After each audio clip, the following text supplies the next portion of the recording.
സമൂഹത്തിൽ വലിയ വിലയും നിലയുമുള്ള ആളുകൾക്കെതിരെ പീഡന പരാതി നൽകും. അങ്ങനെ അവരെ പൊതുമധ്യത്തിൽ അപമാനിക്കും. ചില സ്ത്രീകൾക്ക് ഇതൊരു ഹരമായിരിക്കും. എന്നാൽ ആരോപണ വിധേയനാകുന്ന വ്യക്തിയും അയാളുടെ കുടുംബവും അനുഭവിക്കുന്ന വേദനയും സങ്കടവും ആർക്കും പറഞ്ഞാൽ മനസ്സിലാകില്ല. ഒരു വ്യാജ പീഡന പരാതിയിൽ ലോയേഴ്സ് കോൺഗ്രസ് പ്രസിഡന്റായിരുന്ന അഡ്വക്കേറ്റ് VS ചന്ദ്രശേഖരന് മാനഹാനി മാത്രമല്ല ഉണ്ടാക്കിയത്, അദ്ദേഹത്തിന് പല പദവികളും രാജിവെക്കേണ്ടതായി വന്നു. ഒടുവിൽ ആലുവ സ്വദേശിനിയായ നടി നൽകിയ പീഡന പരാതി വ്യാജമെന്ന് റിപ്പോർട്ട്. ഇത് സംബന്ധിച്ച് പ്രത്യേക അന്വേഷണ സംഘം കോടതിയിൽ റിപ്പോർട്ട് നൽകി. പരാതിക്ക് കാരണം മുൻ വൈരാഗ്യമെന്നാണ് കണ്ടെത്തൽ.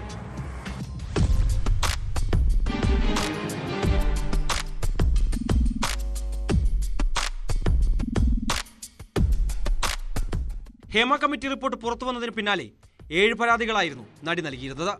മുഖ്യമന്ത്രിക്ക് ലഭിച്ച പരാതികൾ പ്രത്യേക അന്വേഷണ സംഘത്തിന് കൈമാറി ബന്ധപ്പെട്ട സ്റ്റേഷനുകളിൽ കേസെടുക്കുകയായിരുന്നു. നടി അഭിനയിച്ച ശുദ്ധരിൽ ശുദ്ധൻ എന്ന സിനിമയിൽ നിർമ്മാതാവിന്റെ മുറിയിലേക്ക് തന്നെ കടത്തിവിടാൻ ചന്ദ്രശേഖരൻ ശ്രമിച്ചെന്നായിരുന്നു പരാതി. എറണാകുളം സെൻട്രൽ പോലീസ് എടുത്ത കേസിലാണ് റഫർ റിപ്പോർട്ട്.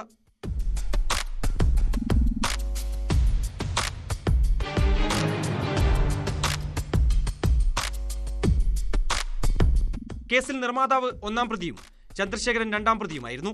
തുടർന്ന് നടത്തിയ വിശദമായ അന്വേഷണത്തിലാണ് പരാതി വ്യാജമാണെന്ന് പോലീസ് കണ്ടെത്തിയത്. കേസ് അവസാനിപ്പിക്കണമെന്നും പോലീസ് നൽകിയ റിപ്പോർട്ടിലുണ്ട്. കേസെടുത്തതിനു പിന്നാലെ ലോയേഴ്സ് കോൺഗ്രസ് സംസ്ഥാന പ്രസിഡന്റ് സ്ഥാനം ചന്ദ്രശേഖരൻ രാജിവെച്ചിരുന്നു.